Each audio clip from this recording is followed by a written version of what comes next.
direct pigments in my hair. If I put a bleach foil in my hair right now, what color would it come out? Pink or light red? But I hate that word so much. Mauve. Alright? But seriously, if you have something direct, now let's say her hair, the top of her hair right here, she's a redhead, and yes, she's very light also, but like if I didn't put any of the extreme direct pigments in the top of her hair. So if I put a foil on her, could I get her blonde? Absolutely. Believe it or not, I could get parts of her hair blonde. Not parts that use the extreme direct pigments immediately. That will take some time to come off.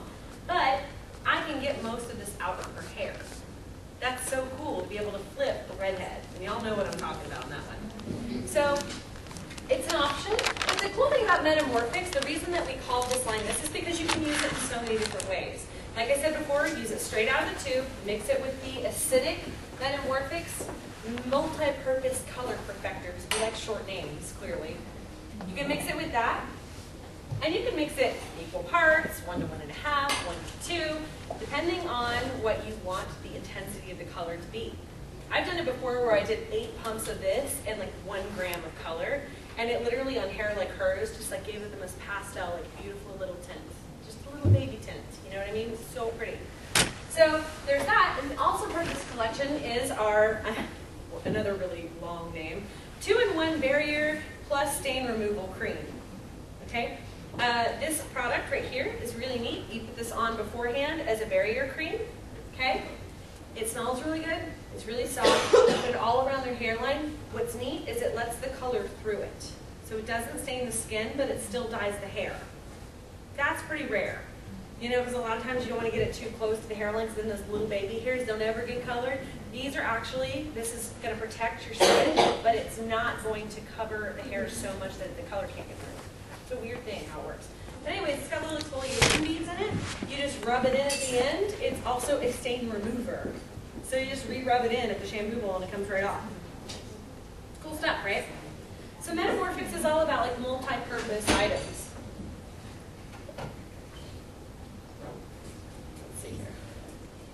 Okay, so our blood orange. Come on up here, girl. So blood orange is kind of a fun one. You can actually have a seat if you want. Blood orange, let me find her. That was her inspiration picture. Now the first thing that she said, she was another one that cracked me up. She came in and I was like, okay, hey, what were you casted for? And she was like, they keep saying the word orange, but I'm here for copper. Well, no, they said copper. True. I said blood orange, and she looked at me like I had 3 heads. She was like, "Oh, hell no, I'm not going orange." But you know, it's like for us, that's one of our signature colors is the whole blood orange thing. So I called it that. She, in her mind, I was like, "We know copper is like an older than orange, but okay, we'll go there later." But she was funny. She got on to. She was looking at this picture, and she was like, "Man, it's really, really intense." I don't know. Actually, those little things? Will you pull those down for a second, just so they can see this color? Is that both of them? Yeah. Can you see the color a little better on the screen? Mm-hmm. It's a really bright, vibrant color. Now, the funny thing is she looked at that and she was like, no way, too bright for me. But then I had her Google and look up like coppers that she really liked, and I held the picture she picked next to that, and it was like pretty dead on, just a different style. I'm just teasing you. I have to. I gave her such a hard time yesterday. But her hair to start with was...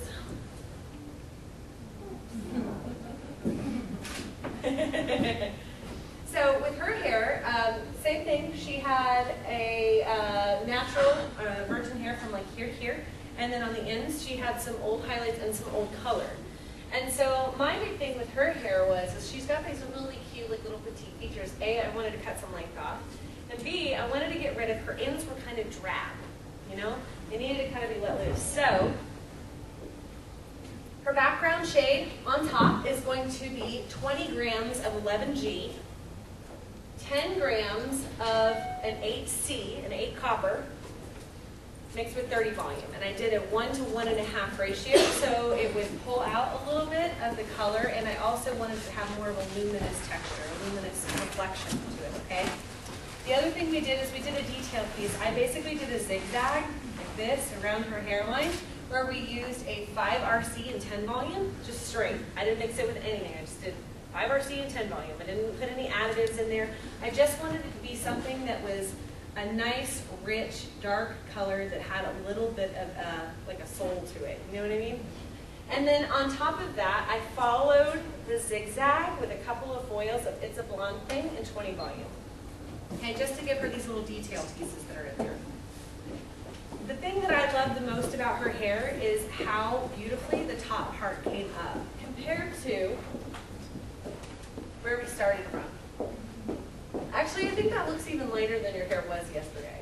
Because her hair had like a darker tone to it. So it pulls up really nicely. And the reason I used the 11G was because my main focus was I really wanted to clear out more of the underlying pigments to make more room for more pigment. I use the 11 series in almost every one of my formulas when I'm doing reds. Okay? A lot of people are like, well, what about if you're not doing really light colors? That's totally okay. Think about this. The first thing that happens when I put lightener on hair, what's the first thing that comes out? Take it back to hair school. Eumelanin. What's eumelanin? Lighter pigment. It's going to be your bigger pigments, your blues, okay? These big, giant blue pigments that sit in there, they're like the big bully. You know, they take up the most space, but in the end, they come out first. They come out crying, right? So that's why when you put lightener on somebody, the first thing that you can see is really warm because it leaves the pheomelanin. Pheomelanin is your reds and your golds, right? So if I pull out more of the eumelanin without having to bleach her, what's going to be exposed? The golds and the reds, creating orange, right?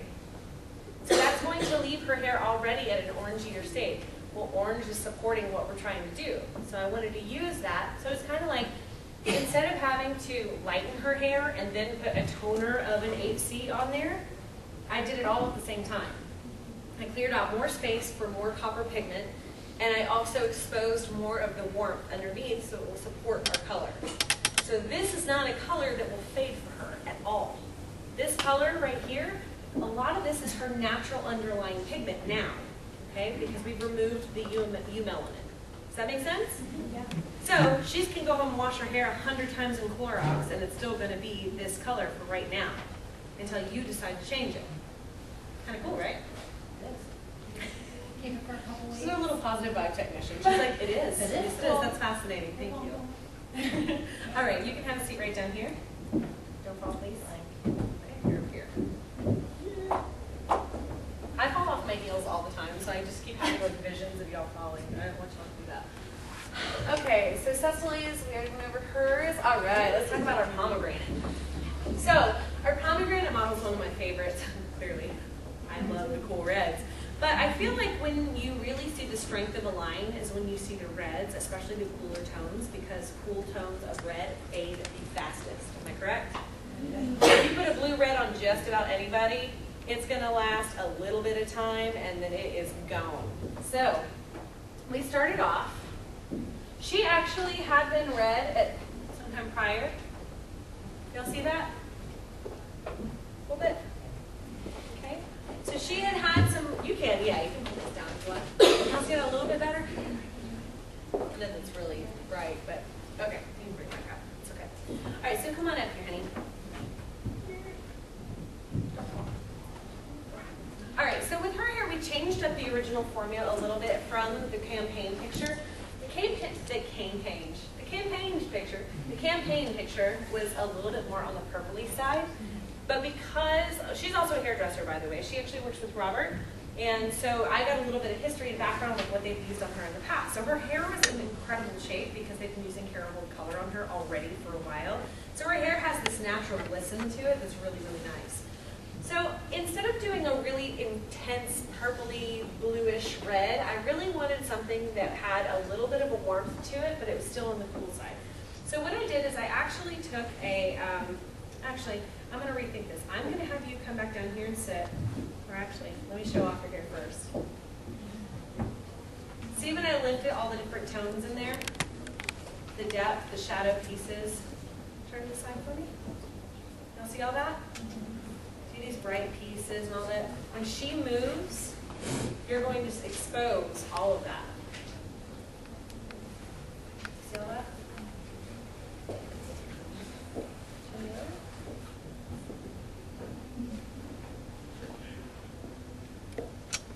all these really vibrant pieces, but you also have a lot of really deep shadow pieces in here. This is a really fun technique if you just ever get sick of just foiling people's hair normally. All right, have a seat. I'm going to bring up my little mannequin.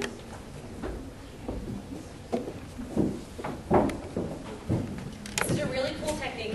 I actually stole this a long time ago from one of my mentors when I worked for a prior color company. It's been a really cool technique that I've kept with me for a while, because it always yields really beautiful dimensional results. Basically what you do is you envision a 5-point star, okay?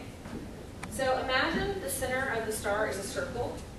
I'm going to place the circle on her part, but like an inch or two back from her hairline. So it literally encompasses her swirl and her part, okay? So I'm going to take that, lift up your head. I'm going to draw a circle, like so.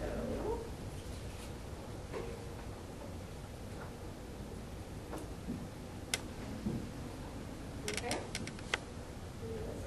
Here.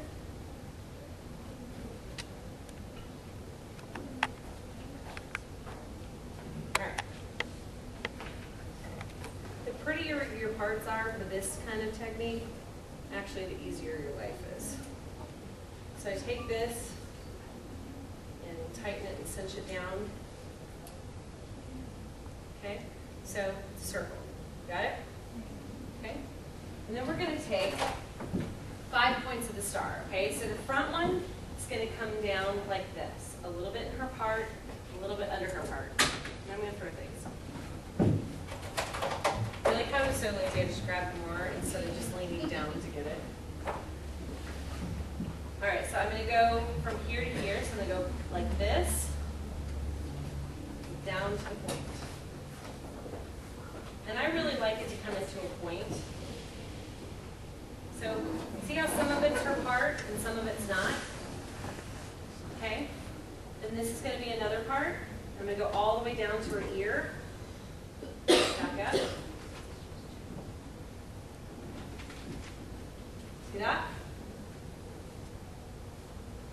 And you can do these as wide and as deep as you want to. I like to go really down far with mine just because I want the color to run deeper through the hair.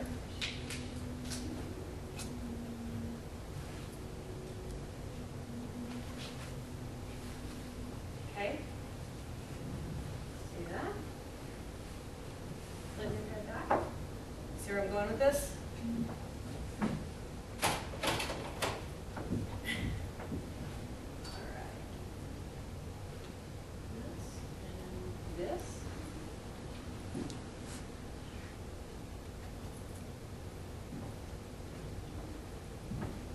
One more. Oh, got it. So one more right here in the front on the side.